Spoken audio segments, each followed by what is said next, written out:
ജയലളിതയുടെ മരണത്തിലെ ദുരൂഹത ശരിവെച്ച legion hacker group Apollo ആശുപത്രിയുടെ server hack ചെയ്തതായി ലീജിയൻ വാഷിംഗ്ടൺ പോസ്റ്റിന് നൽകിയ അഭിമുഖത്തിൽ വെളിപ്പെടുത്തി. വിവരങ്ങൾ പുറത്തുവിട്ടാൽ ഇന്ത്യയിൽ കലാപമുണ്ടാകുമെന്നും ലീജിയന്റെ മുന്നറിയിപ്പ്. വാഷിംഗ്ടൺ പോസ്റ്റ് നൽകിയ അഭിമുഖത്തിലാണ് ഹാക്കർ ഗ്രൂപ്പായ ലീജിയൻ ഞെട്ടിപ്പിക്കുന്ന വിവരങ്ങൾ പുറത്തുവിട്ടത്. അപ്പോളോ ആശുപത്രിയുടെ സെർവർ ചോർത്തിയതായാണ് ലീജിയൻ അവകാശപ്പെടുന്നത്. അപ്പോളോയുടെ സെർവറിൽ നിന്ന് ലഭിച്ചത് ഞെട്ടിപ്പിക്കുന്ന വിവരങ്ങളാണെന്നും ഈ വിവരങ്ങൾ പുറത്തുവിട്ടാൽ ഇന്ത്യയിൽ കലാപമുണ്ടാകുമെന്നും ലീജിയൻ മുന്നറിയിപ്പ് നൽകുന്നു. ജയലളിതയുടെ മരണത്തിൽ പ്രചരിക്കുന്ന ദുരൂഹതയെ ഹാക്കർമാർ ശരിവെക്കുകയാണെന്നതാണ് അതിനർത്ഥം. ക്രിമിനലുകളെ നിയമത്തിന് മുന്നിൽ കൊണ്ടുവരാൻ ഇന്ത്യയിലെ ജനങ്ങൾ പിന്തുണയ്ക്കണമെന്നും ലീജിയൻ അഭ്യർത്ഥിക്കുന്നു. നേരത്തെ AICCയുടെയും രാഹുൽ ഗാന്ധിയുടെയും വിജയ് മല്യയുടെയും ട്വിറ്റർ ഹാക്ക് ചെയ്തത് ലീജിയനാണ്. ഇന്ത്യയിലെ സർക്കാർ വെബ്സൈറ്റുകൾ ഹാക്ക് ചെയ്യുമെന്നും അടുത്ത ലക്ഷ്യം മുൻ IPL ചെയർമാൻ ലളിത് മോദിയാണെന്നുകൂടി ലീജിയൻ മുന്നറിയിപ്പ് നൽകുന്നുണ്ട്. ഇന്ത്യയിലെ ബാങ്കുകളെല്ലാം ഹാക്ക് ചെയ്യാൻ എളുപ്പമാണെന്നുകൂടി ലീജിയൻ മുന്നറിയിപ്പ് നൽകിയതോടെ രാജ്യത്തെ വിവര സംവിധാനം ആകെ താറുമാറാകുകയാണോ എന്ന ആശങ്ക കൂടി നിലനിൽക്കുന്നുണ്ട്. News desk. ബാങ്കുകളിൽ ആവശ്യത്തിന് പണമില്ലാത്തത് ഇടപാടുകാരെ വലച്ചതോടെ സംസ്ഥാനത്ത് ബാങ്കുകളിൽ സംഘർഷം. കണ്ണൂർ കേളകം ഫെഡറൽ ബാങ്ക് ശാഖയിൽ ഇടപാടുകാർ ജീവനക്കാരെ തടഞ്ഞുവെച്ചു. കോട്ടയം ഉഴവൂർ SBT ശാഖയിൽ ഇടപാടുകാരുടെ പ്രതിഷേധം സംഘർഷത്തിലെത്തി. കണ്ണൂർ കേളകം ഫെഡറൽ ബാങ്ക് ശാഖയിലാണ് രാവിലെ പണമെടുക്കാനെത്തിയവരും ബാങ്ക് ജീവനക്കാരും തമ്മിൽ പ്രശ്നങ്ങളുണ്ടായത്. 3 ദിവസമായി ഇടപാട് നടക്കാത്തതിനാൽ പ്രശ്നം രൂക്ഷമാവുകയായിരുന്നു. മാത്രമല്ല, വ്യാഴം വെള്ളി ദിവസങ്ങളിൽ ആളുകൾ ക്യൂ നിന്നിട്ടും അധികൃതർ പണം നൽകിയില്ലെന്നും അതേസമയം ജീവനക്കാരുടെ അടുത്ത ബന്ധുക്കൾക്ക് പണം നൽകിയതായും പരാതികൾ ഉയർന്നിരുന്നു. അതേസമയം ഇന്ന് രാവിലെ ബാങ്കിൽ പണമില്ലെന്ന് ജീവനക്കാർ ബോർഡ് വെച്ചതോടെ പണമെടുക്കാനെത്തിയവർ ജീവനക്കാരെ തടയുകയായിരുന്നു. ബാങ്ക് തുറക്കാൻ അനുവദിച്ചില്ല. അതോടെ സ്ഥലത്ത് സംഘർഷാവസ്ഥ ആരംഭിച്ചു. 1000-ലധികം ആളുകൾ സ്ഥലത്തെത്തി. പോലീസ് ഇടപെട്ട് അധികൃതരുമായി സംസാരിച്ചതിന് ശേഷം ഇന്ന് ടോക്കൺ നൽകിയവർക്ക് നാളെ 10,000 രൂപ വരെ എടുക്കാമെന്ന ധാരണയിലെത്തുകയായിരുന്നു. അതിനുശേഷമാണ് സംഘർഷാവസ്ഥയ്ക്ക് അയവ് വന്നത്. News bureau, Kannur. രാജ്യം ആഭ്യന്തര ഭക്ഷ്യോൽപാദന പ്രതിസന്ധിയിൽ. കർഷകർക്ക് വിത്ത് വിതരണം ചെയ്യുന്നത് കാർഷിക കേന്ദ്രങ്ങൾ നിർത്തിവെച്ചു. വിത്ത് വിതരണ കേന്ദ്രങ്ങളിൽ പഴയ നോട്ടുകൾ സ്വീകരിക്കില്ലെന്ന് SBI അറിയിച്ചതോടെയാണ് പ്രതിസന്ധി രൂക്ഷമായിരിക്കുന്നത്. വിത്ത് വാങ്ങാൻ അസാധുവായ നോട്ടുകൾ ഉപയോഗിക്കാമെന്നായിരുന്നു കേന്ദ്രത്തിന്റെ ഉറപ്പ്. ഇതോടെ രാജ്യത്ത് 82% കൃഷിഭൂമിയിലും വിത്ത് ഇറക്കിയിട്ടില്ല. വിദേശ ഗോതമ്പ് ഇറക്കുമതി ചുങ്കം കേന്ദ്ര സർക്കാർ നേരത്തെ മുഴുവനായും വെട്ടിക്കുറച്ചിരുന്നു. കാർഷിക മേഖലയിൽ ഒരു പ്രതിസന്ധിയും ഉണ്ടാകില്ലെന്നും അസാധുവാക്കിയ നോട്ടുകൾ ഉപയോഗിച്ചും കർഷകർക്ക് വിത്ത് വാങ്ങാനാകുമെന്നുമായിരുന്നു നവംബർ 21-ന് കേന്ദ്ര സർക്കാരിന്റെ പ്രഖ്യാപനം. എന്നാൽ വിത്ത് വിതരണ കേന്ദ്രങ്ങൾ പഴയ നോട്ടുകൾ കർഷകരിൽ നിന്ന് സ്വീകരിച്ചാൽ ആ തുക സ്വീകരിക്കില്ലെന്നാണ് SBI അറിയിച്ചിരിക്കുന്നത്. കർഷകർക്ക് വിത്ത് നൽകാൻ സ്വീകരിച്ച പണം വകുപ്പ് അക്കൗണ്ടുകൾ ഉണ്ടാക്കി അതിൽ നിക്ഷേപിച്ച് പിന്നീട് ഗവൺമെന്റ് അക്കൗണ്ടുകളിലേക്ക് കൈമാറ്റം ചെയ്യാനും SBI നിർദ്ദേശിച്ചു. എന്നാൽ വിത്ത് വിതരണ കേന്ദ്രങ്ങളിൽ ഇത്തരമൊരു അക്കൗണ്ട് ഇല്ലാത്ത സ്ഥിതിയാണ്. ഈ സാഹചര്യത്തിൽ 1 മാസത്തോളമായി വിത്ത് വിതരണ കേന്ദ്രങ്ങൾ വിത്തുകൾ വിതരണം ചെയ്യുന്നത് പൂർണ്ണമായി നിർത്തിവച്ചിരിക്കുകയാണ്. റാഗി, ഗോതമ്പ് അടക്കമുള്ള വിളകളുടെ വിത്തിറക്കേണ്ട സമയത്താണ് വിത്ത് പോലും ലഭിക്കാതെ കർഷകർ നട്ടം തിരിയുന്നത്. നേരത്തെ തന്നെ മിക്ക കർഷകരും തങ്ങളുടെ ഉൽപ്പന്നങ്ങൾക്ക് ആവശ്യക്കാർ കുറഞ്ഞതോടെ കൃഷിഭൂമിയിൽ തന്നെ ഉപേക്ഷിച്ച് പ്രതിഷേധിച്ചിരുന്നു. ഇതിനു പിന്നാലെയാണ് രാജ്യത്തെ 82% കൃഷിഭൂമികളിലും വിളയിറക്കാൻ ആകാത്തത്. ഇതിനിടയിൽ കേന്ദ്ര സർക്കാർ വിദേശ ഗോതമ്പിനങ്ങളുടെ ഇറക്കുമതി ചുങ്കം മുഴുവനായി തന്നെ വെട്ടിക്കുറച്ചു. ഗുണമേന്മയില്ലാത്ത വിദേശ ഗോതമ്പിനങ്ങൾ 1200 രൂപയ്ക്കും ഇനി മുതൽ വിപണികളിൽ ലഭിക്കും. ആഭ്യന്തര ഗോതമ്പുകൾക്ക് മിനിമം വിപണി വില 1625 രൂപയാണ്. പുറത്തുനിന്നൊരു ഡംപിംഗ് വലിയ കോർപ്പറേറ്റ് കമ്പനീസ്, കാർഗിൽ, പിന്നെ ഇവിടെയുള്ള ITC, അദനി, റിലയൻസ്, ഇവരൊക്കെ അതിൻ്റെ ലാഭം കൊയ്യുന്നത്. കർഷകന് നഷ്ടം മാത്രമേ. അതിനാൽ തന്നെ ഓസ്ട്രേലിയ, ഉക്രൈൻ എന്നിവിടങ്ങളിൽ നിന്നുള്ള വിദേശ ഗോതമ്പിനങ്ങളാകും ഇനി വിപണികൾ കീഴടക്കുക. കള്ളപ്പണം ഇല്ലാതാക്കി പാവപ്പെട്ടവർക്ക് വേണ്ടിയുള്ള പദ്ധതി എന്നായിരുന്നു കേന്ദ്ര സർക്കാരിന്റെ അവകാശവാദം. എന്നാൽ കാർഷിക മേഖല മുഴുവനായി തന്നെ സ്തംഭിപ്പിച്ച് കോർപ്പറേറ്റ് അഗ്രികൾച്ചറിലേക്ക് കാര്യങ്ങൾ വിരൽ ചൂണ്ടുന്നതിലേക്കാണ് സർക്കാരിന്റെ ഇപ്പോഴത്തെ തീരുമാനം വഴിവെക്കുക. ക്യാമറാമാൻ രാജീവ് കണ്ണാടിക്കൊപ്പം Manushankar, news bureau, Dilli. Note നിരോധനത്തിന്റെ ദുരിതം മുഴുവൻ സാധാരണക്കാർക്കും പാവം ജനങ്ങൾക്കും മാത്രമാണെന്ന് ധനമന്ത്രി തോമസ് ഐസക്. സാധാരണക്കാർക്കും കർഷകർക്കും ഉണ്ടാകുന്ന നഷ്ടം വൻകിടക്കാർക്ക് നേട്ടമായി മാറിയെന്നും ധനമന്ത്രി പറഞ്ഞു. റദ്ദാക്കിയ നോട്ട് മുഴുവൻ ബാങ്കുകളിൽ തിരിച്ചെത്തി. കള്ളപ്പണക്കാരെല്ലാം പാവങ്ങളെ ഉപയോഗിച്ച് വെളുപ്പിച്ചു. ബാങ്കിന് മുന്നിൽ ക്യൂ നിൽക്കുന്നത് സാധാരണക്കാർ മാത്രമാണെന്നും ഡോക്ടർ തോമസ് ഐസക് പറഞ്ഞു. Lottery agents and sellers union സംസ്ഥാന കൺവെൻഷൻ കൊച്ചിയിൽ ഉദ്ഘാടനം ചെയ്യുകയായിരുന്നു അദ്ദേഹം. ഈ പ്രാരാബ്ദം മുഴുവൻ, കെടുതി മുഴുവൻ സാധാരണക്കാരുടെ. അപ്പൊ ഇത് ജനങ്ങൾക്ക് മുഴുവൻ ഭാരം, നേട്ടം മുഴുവൻ പണക്കാർ എന്നുള്ള ഒന്നായിട്ട് മാറിക്കൊണ്ടിരിക്കും. അമേരിക്ക ഇന്ത്യ പ്രതിരോധ പങ്കാളിത്തത്തിൽ ആശങ്ക അറിയിച്ച് പ്രധാനമന്ത്രി നരേന്ദ്രമോദിക്ക് CPIM general secretary Sitaram Yechury കത്തയച്ചു. ഉടമ്പടിയുടെ വിശദാംശങ്ങൾ പാർലമെന്റിൽ വിശദീകരിക്കാത്തത് ദുരൂഹമാണെന്ന് കത്തിൽ ചൂണ്ടിക്കാട്ടുന്നു. ഈ മാസം 8-ാം തീയതി പ്രതിരോധ മന്ത്രി മനോഹർ പരീക്കറും അമേരിക്കൻ പ്രതിരോധ സെക്രട്ടറി ആഷ്ടൺ കാർട്ടറും സംയുക്ത പ്രസ്താവനയിലൂടെയാണ് ഇന്ത്യ അമേരിക്കയുടെ പ്രതിരോധ പങ്കാളിയായതായി പ്രഖ്യാപിച്ചത്. അമേരിക്കയുടെ മറ്റ് സഖ്യകക്ഷികൾക്ക് സമാനമായ വിശിഷ്ട പദവി ഇന്ത്യക്ക് കൂടി ലഭിക്കുന്നുവെന്നാണ് പ്രസ്താവനയിൽ പറയുന്നത്. എന്നാൽ ഇത് ഇന്ത്യ കാലങ്ങളായി തുടരുന്ന സ്വതന്ത്ര വിദേശ നയത്തിൽ നിന്നുള്ള വ്യതിചലനമാണെന്ന് സീതാറാം യെച്ചൂരി പ്രധാനമന്ത്രിക്ക് അയച്ച കത്തിൽ ചൂണ്ടിക്കാട്ടുന്നു. പാർലമെന്റിനെ വിശ്വാസത്തിലെടുക്കാതെയാണ് സർക്കാർ ഉടമ്പടിയുമായി മുന്നോട്ടു പോയതെന്നാണ് കത്തിൽ പറയുന്നത്. ഉടമ്പടിയിലെ വിശദാംശങ്ങൾ അമേരിക്ക പ്രസിദ്ധപ്പെടുത്തുകയും പരസ്യമാക്കുകയും ചെയ്തു. എന്നാൽ ഉടമ്പടി പ്രകാരം ഇന്ത്യക്കുള്ള ബാധ്യതകൾ സർക്കാർ രഹസ്യമായി വയ്ക്കുന്നത് ദുരൂഹമാണ്. സുപ്രധാന ഉടമ്പടിയെക്കുറിച്ച് പാർലമെന്റിൽ പ്രസ്താവന നടത്താൻ പോലും സർക്കാർ തയ്യാറായിട്ടില്ല. ഇന്ത്യയുടെ പ്രതിരോധ സംവിധാനങ്ങൾ അമേരിക്കയ്ക്ക് സൂക്ഷ്മ പരിശോധന നടത്താൻ കഴിയുന്ന തരത്തിലുള്ള നിബന്ധനകൾ ഉടമ്പടിയിലുണ്ട്. ഇത് ഇന്ത്യയുടെ പ്രതിരോധം അമേരിക്കയുടെ കീഴിലാകുന്നതിന് വഴിവെക്കും. ഇന്തോ ഏഷ്യ പസഫിക് മേഖലയിലും ദക്ഷിണേഷ്യൻ മേഖലയിലുമുള്ള അമേരിക്കൻ ഇടപെടലുകൾക്ക് ഇന്ത്യയുടെ സഹകരണമുണ്ടാകുമെന്നും ഉടമ്പടിയിൽ എടുത്തു പറയുന്നു. ഇന്ത്യ തുടരുന്ന സ്വതന്ത്ര വിദേശ നയത്തിന് പൂർണ്ണമായും എതിരാണിതെന്നും യെച്ചൂരി ചൂണ്ടിക്കാട്ടി. ഉടമ്പടിയിലെ വിശദാംശങ്ങൾ ജനപ്രതിനിധികളെ അറിയിക്കാത്തത് 130 കോടി ജനങ്ങളോടുള്ള അനാദരവാണ്.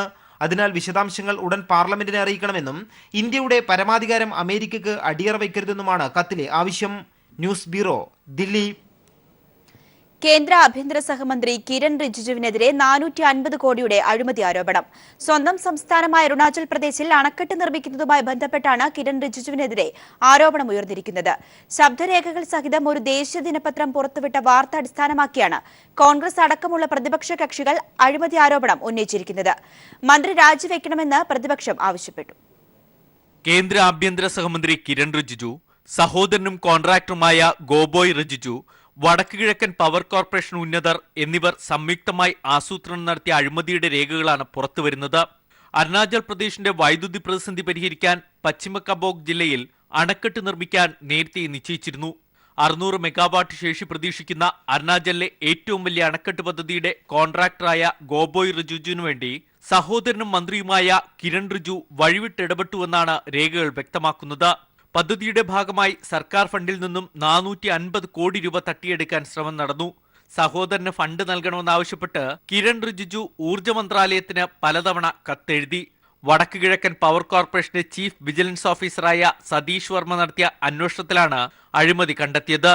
129 പേജ് വരുന്ന അന്വേഷണ റിപ്പോർട്ട് വർമ്മ സർക്കാരിന് സമർപ്പിച്ചു. ഇതിനു തൊട്ടു പിന്നാലെ സതീഷ് വർമ്മയെ അരുണാചലിൽ നിന്നും ത്രിപുരയിലെ CRPFലേക്ക് സ്ഥലം മാറ്റി. തനിക്കെതിരെ ഉയർന്ന അഴിമതി ആരോപണത്തെ കടുത്ത ഭാഷയിലാണ് ആഭ്യന്തര സഹമന്ത്രി നേരിട്ടത്. ആരോപണം ഉന്നയിച്ച് അരുണാചലിൽ ചെന്നാൽ ചെരുപ്പടി കൊള്ളേണ്ടി വരുമെന്നും മന്ത്രി ദില്ലിയിൽ പറഞ്ഞു. കെട്ടിച്ചമച്ച കഥയാണെന്നും അദ്ദേഹം അവകാശപ്പെട്ടു. അരുണാചൽ അഴിമതിയിൽ കിരൺ റിജിജുവിനെ പുറത്താക്കണമെന്ന് കോൺഗ്രസ് ആവശ്യപ്പെട്ടു. ചീഫ് വിജിലൻസ് ഉദ്യോഗസ്ഥനെ മാറ്റി അഴിമതിക്കാരെ സർക്കാർ സംരക്ഷിക്കുകയാണെന്നും കോൺഗ്രസ് കുറ്റപ്പെടുത്തി. News bureau, Delhi. തിരികെ വാർത്തകളിലേക്ക്. മുൻ ട്രാൻസ്പോർട്ട് കമ്മീഷണർ ആർ ശ്രീലേഖയ്ക്കെതിരായ വിജിലൻസ് അന്വേഷണത്തിൽ നടപടി വൈകിപ്പിച്ചതിന് ചീഫ് സെക്രട്ടറിക്ക് കോടതിയുടെ വിമർശനം. വിജിലൻസ് റിപ്പോർട്ട് ഉണ്ടായിട്ടും നടപടി സ്വീകരിക്കാത്തത് എന്താണെന്ന് കോടതി ചോദിച്ചു. ഉദ്യോഗസ്ഥർ സ്ഥലം മാറിയതിനാലാണ് നടപടിക്ക് കാലതാമസം ഉണ്ടായതെന്ന് ചീഫ് സെക്രട്ടറി അറിയിച്ചു. ADGP ശങ്കർ റെഡ്ഡി ബാർക്കോഴ കേസ് അന്വേഷണം അട്ടിമറിച്ചുവെന്ന പരാതിയിൽ കേസ് ഡയറി അന്വേഷണ സംഘത്തിന് കൈമാറണമെന്ന് തിരുവനന്തപുരം വിജിലൻസ് കോടതി ഉത്തരവിട്ടു. മുൻ ട്രാൻസ്പോർട്ട് കമ്മീഷണറായിരുന്ന ADGP ആർ ശ്രീലേഖയ്ക്കെതിരായ വിജിലൻസ് കേസിൽ വിജിലൻസ് റിപ്പോർട്ട് ചീഫ് സെക്രട്ടറി പൂഴ്ത്തിവെച്ചുവെന്ന പരാതിയിലാണ് വിജിലൻസ് പ്രത്യേക കോടതി ജഡ്ജി ചീഫ് സെക്രട്ടറിയെ വിമർശിച്ചത്. അന്വേഷണ റിപ്പോർട്ട് കിട്ടിയിട്ട് ചീഫ് സെക്രട്ടറിയെ പോലെ ഉത്തരവാദിത്തമുള്ള പദവിയിലിരിക്കുന്ന ഒരാൾ എന്തുകൊണ്ട് നടപടി സ്വീകരിച്ചില്ല എന്ന് കോടതി ചോദിച്ചു. അതേസമയം പരാതിയിൽ വിജിലൻസ് ഉദ്യോഗസ്ഥർ കോടതിയിൽ സമർപ്പിച്ച വിശദീകരണ റിപ്പോർട്ടിൽ അതൃപ്തി രേഖപ്പെടുത്തിയ കോടതി പുതിയ റിപ്പോർട്ട് ഈ മാസം 31-ന് സമർപ്പിക്കണമെന്നും ഉത്തരവിട്ടു. ചീഫ് സെക്രട്ടറിയുടെ അറിവില്ലായ്മയും തിരക്കും കാരണമാണ് നടപടി വൈകിയതിന് കാരണമെന്ന് വിജിലൻസ് നൽകിയ എക്സ്പ്ലനേഷൻ റിപ്പോർട്ടിൽ സൂചിപ്പിച്ചിരുന്നു. ഇതിനാലാണ് കോടതി അതൃപ്തി അറിയിച്ചത്. പക്ഷേ അന്വേഷണം നേരിടുന്ന ഉദ്യോഗസ്ഥർ സ്ഥലം മാറിപ്പോയതിനാലാണ് നടപടി സ്വീകരിക്കാൻ കാലതാമസം വന്നതെന്ന് ചീഫ് സെക്രട്ടറി കോടതിയെ അറിയിച്ചു. മുൻ vigilance director ADGP Shankar Reddy ബാർക്കോഴ കേസ് അന്വേഷണം അട്ടിമറിച്ചെന്ന പരാതിയിൽ കേസ് ഡയറി ഹാജരാക്കാൻ തിരുവനന്തപുരം വിജിലൻസ് കോടതി ഉത്തരവിട്ടു. ബാർക്കോഴ കേസ് അന്വേഷിക്കുന്നത് മറ്റൊരു യൂണിറ്റ് ആയതിനാലാണ് അന്വേഷണ സംഘത്തിന് പരിശോധന നടത്താനായി കേസ് ഡയറി കൈമാറാൻ പറഞ്ഞതെന്നും കോടതി അറിയിച്ചു. കേസ് ഡയറി പരിശോധിക്കുന്നതിന് വിജിലൻസ് 2 മാസം സമയം ചോദിച്ചെങ്കിലും കോടതി 13/1/2017 മുൻപ് റിപ്പോർട്ട് നൽകാനും നിർദ്ദേശം നൽകി. News bureau, Thiruvananthapuram. ക്രിസ്മസ് ചിത്രങ്ങളുടെ റിലീസ് നീട്ടിവെച്ചു. ലാഭവിഹിതവുമായി ബന്ധപ്പെട്ട തർക്കത്തിന് പരിഹാരമാകാത്തതിനാലാണ് റിലീസ് നീട്ടിയത്. 16 മുതൽ സിനിമാ നിർമ്മാണവും വിതരണവും നിർത്തിവെക്കുമെന്ന് കൊച്ചിയിൽ ചേർന്ന നിർമ്മാതാക്കളുടെയും വിതരണക്കാരുടെയും യോഗം തീരുമാനിച്ചു. ഈ മാസം 16 മുതൽ മൾട്ടിപ്ലക്സുകളിലേതുപോലെ 50-50-50 എന്ന നിരക്കിൽ തിയേറ്റർ വിഹിതം പങ്കുവെക്കണമെന്ന എക്സിബിറ്റേഴ്സ് ഫെഡറേഷന്റെ തീരുമാനത്തിൽ പ്രതിഷേധിച്ചാണ് റിലീസും വിതരണവും നിർത്തിവെക്കുന്നത്. ചിത്രങ്ങളുടെ നിർമ്മാണം നിർത്തിവെക്കുന്നതായി പ്രൊഡ്യൂസേഴ്സ് അസോസിയേഷനും മലയാളമടക്കം എല്ലാ ഭാഷാ ചിത്രങ്ങളും വിതരണത്തിന് എത്തിക്കില്ല എന്ന് ഡിസ്ട്രിബ്യൂട്ടേഴ്സ് അസോസിയേഷനും അറിയിച്ചു. കഴിഞ്ഞ മാസം എടുത്ത തീരുമാനമനുസരിച്ച് വെള്ളിയാഴ്ച മുതൽ അനിശ്ചിതകാല സമരം തുടങ്ങാനും യോഗം തീരുമാനിച്ചു. എന്നാൽ നിലപാടിൽ നിന്ന് പിന്നോട്ടില്ല എന്ന് എക്സിബിറ്റേഴ്സ് ഫെഡറേഷൻ വ്യക്തമാക്കി. ഫിലിം ചേംബറിൽ ചേർന്ന യോഗത്തിൽ തിയേറ്റർ ഉടമകൾ ആരും തന്നെ പങ്കെടുത്തിരുന്നില്ല. തിയേറ്റർ വിഹിതം പങ്കുവെക്കുന്നതുമായി ബന്ധപ്പെട്ട തർക്കത്തിന് പരിഹാരമാകാത്തതിനാൽ ക്രിസ്മസ് ചിത്രങ്ങളുടെ റിലീസ് മാറ്റിവെച്ചു. മമ്മൂട്ടി ചിത്രം ദി ഗ്രേറ്റ് ഫാദർ, മോഹൻലാൽ ചിത്രം മുന്തിരിവള്ളികൾ തളിർക്കുമ്പോൾ, ദുൽഖർ ചിത്രം ജോമോൻ സുവിശേഷങ്ങൾ, പൃഥ്വിരാജ് ചിത്രം ഇസ്ര, ദിലീപിന്റെ ജോർജ് പൂരം തുടങ്ങിയ ചിത്രങ്ങളുടെ റിലീസാണ് മാറ്റിവെച്ചത്. പ്രശ്നത്തിന് ഉടൻ പരിഹാരമുണ്ടായില്ലെങ്കിൽ സിനിമാ മേഖല പ്രതിസന്ധിയിലാകുമെന്നതിനാൽ സർക്കാർ ഇടപെടണമെന്ന് പ്രൊഡ്യൂസേഴ്സ് അസോസിയേഷനും ഡിസ്ട്രിബ്യൂട്ടേഴ്സ് അസോസിയേഷനും ആവശ്യപ്പെട്ടു. News bureau, Kochi. ചലച്ചിത്രമേളയിൽ ദേശീയഗാനത്തോട് അനാദരവ് കാട്ടുന്നത് ശ്രദ്ധയിൽപ്പെട്ടാൽ നടപടിയെടുക്കുമെന്ന് DGP ലോക്നാഥ് ബെഹ്റ. കോടതി ഉത്തരവുള്ളതിനാൽ പോലീസിന് നടപടിയെടുത്തേ മതിയാകൂ. എന്നാൽ തിയേറ്ററിനകത്ത് പോലീസിനെ നിയോഗിക്കുന്നില്ലെന്നും DGP തിരുവനന്തപുരത്ത് പറഞ്ഞു. ഞാൻ അതിലെ ഒരു പോലീസിന്റെ ഒരു സബ്ജക്റ്റ് ആക്കാൻ വേണ്ടിയിട്ട് ഇപ്പോൾ പോകുന്നില്ല. പക്ഷേ ഞാൻ എല്ലാവർക്കും ഒരു റിക്വസ്റ്റാണ്, സബ്മിഷനാണ്. എല്ലാവരും പിന്നെ ആ സമയത്ത് പറഞ്ഞ കാര്യങ്ങൾ, സുപ്രീം കോടതി പറഞ്ഞ കാര്യങ്ങളൊന്നും അനുസരിക്കണം, അത്രേ ഉള്ളൂ. നമുക്ക് എന്തായാലും ഒരു നിയമപരമായിട്ട് ചെയ്യണം, നമ്പർ 1. നമ്പർ 2, അവരുടെ ജീവിതം രക്ഷിക്കണം. അവർക്ക് കാരണം ഫസ്റ്റായിട്ട് നിങ്ങൾ എല്ലാവർക്കും അറിയാം, കാരണം കുറച്ച് വിഷ്വൽസ് എനിക്ക് തങ്ങളുടെ ഫ്രണ്ട്സ് അയച്ചിട്ടുണ്ട്. അവർ കുറേ ആൾക്കാർ തമ്മിലൊരു സംഘർഷം ഉണ്ടാക്കാൻ പോകുന്നത്, അതൊന്നും മാറ്റി ഞങ്ങൾ പെട്ടെന്ന് അവർ കൂടുതൽ ഇത് ചെയ്തിട്ടില്ല. നിയമപ്രകാരം പേപ്പേഴ്സ് ഉണ്ടാക്കിയിട്ട് വിട്ടു. പക്ഷേ ഇതൊന്നും ഇന്ന് എനിക്കറിയില്ല. പിന്നെ ഇന്ത്യൻ മറ്റേ ഫിലിം ഫെസ്റ്റിവലിൽ അവർ അനൗൺസ്മെന്റ് ചെയ്യും അങ്ങനെ പറഞ്ഞിട്ടുണ്ടായിരുന്നു. എനിക്കറിയില്ല ഇന്ന് എന്താ ആയിട്ടുണ്ട്. മലപ്പുറത്തിന് ആവേശമായി കൈരളി ടിവിയുടെ ജനപ്രിയ reality show Patturumal season 10 grand finale നാളെ മഞ്ചേരിയിൽ നടക്കും. ചലച്ചിത്ര താരങ്ങളും പിന്നണി ഗായകരും അണിനിരക്കുന്ന മെഗാ ഷോയുടെ ഒരുക്കങ്ങൾ പൂർത്തിയായി. സംഗീത വിരുന്നിനായി Manjeri boys higher secondary school ഗ്രൗണ്ടിൽ വിപുലമായ ഒരുക്കങ്ങൾ പൂർത്തിയായി കഴിഞ്ഞു. ആതിര വിജയൻ, കീർത്തന, അളക ജയപാൽ, ക്രിസ്റ്റകല, ഗ്രീഷ്മ, ഫാത്തിമ ഫിദ തുടങ്ങി 6 പേരാണ് പട്ടുറുമാൽ സീസൺ 10 അവസാന റൗണ്ടിലുള്ളത്.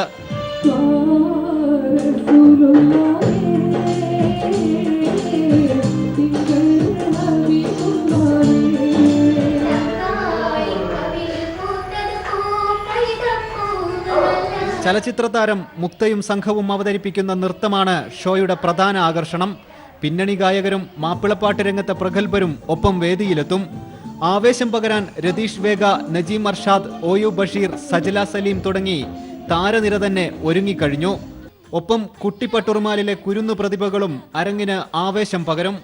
15,000 പേർക്ക് പങ്കെടുക്കാനുള്ള സൗകര്യം മഞ്ചേരിയിൽ ഒരുങ്ങിക്കഴിഞ്ഞു. News bureau, Malappuram.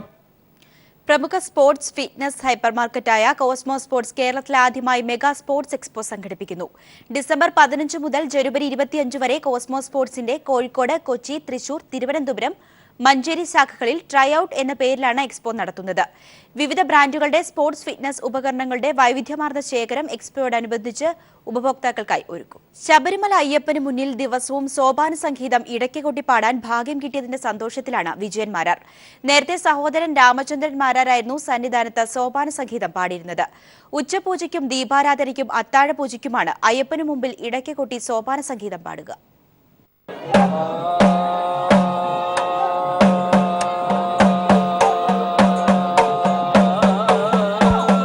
ശബരീശന്റെ നിത്യപൂജയ്ക്ക് പൊന്നമ്പല നടയിൽ നിന്നും ഇടയ്ക്ക് കൊട്ടാൻ അവസരം ലഭിച്ചതിൽ പരം ഭാഗ്യം മറ്റൊന്നില്ല. ഇക്കഴിഞ്ഞ ജൂൺ മാസത്തിലാണ് ദേവസ്വം ബോർഡ് ജീവനക്കാരനും വാദ്യ കലാകാരനുമായ വിജയൻ മാരാർക്ക് ശബരിമലയിലേക്ക് സ്ഥലം മാറ്റം ലഭിച്ചത്. ദിവസവും ഉച്ചപൂജയ്ക്കും ദീപാരാധനയ്ക്കും അത്താഴപൂജയ്ക്കും സോപാന നടയിൽ ഇടയ്ക്കയുമായി വിജയൻ മാരാറുണ്ടാകും. ഈ വർഷം ജോലിയിൽ നിന്നും വിരമിക്കാനിരിക്കെയാണ് ഈ സൗഭാഗ്യം വിജയൻ മാരാരെ തേടിയെത്തിയത്. ഒരു പ്രത്യേക അനുഭൂതി തന്നെ. ഓരോ മൂർത്തിക്കും ഓരോ പാട്ടാണല്ലോ. അത് അയ്യപ്പനെ കുറിച്ചുള്ള കീർത്തനങ്ങൾ, ആസ്വദിച്ചുകൊണ്ടുള്ള കീർത്തനങ്ങൾ. കോട്ടയം കുറിച്ചിത്താനത്ത് ഗോവിന്ദമാരാരുടെയും ഭവാനിയമ്മയുടെയും മകനാണ് ഇദ്ദേഹം. കഴിഞ്ഞ 32 വർഷമായി തിരുവിതാംകൂർ ദേവസ്വം ബോർഡിലെ ജീവനക്കാരനാണ്. സഹോദരൻ രാമചന്ദ്രൻ മാരാർക്ക് പിന്നാലെയാണ് വിജയൻ മാരാർക്ക് ഈ അവസരം ലഭിച്ചത്. ബിജേഷ് നടുവിൽ സന്നിധാനം.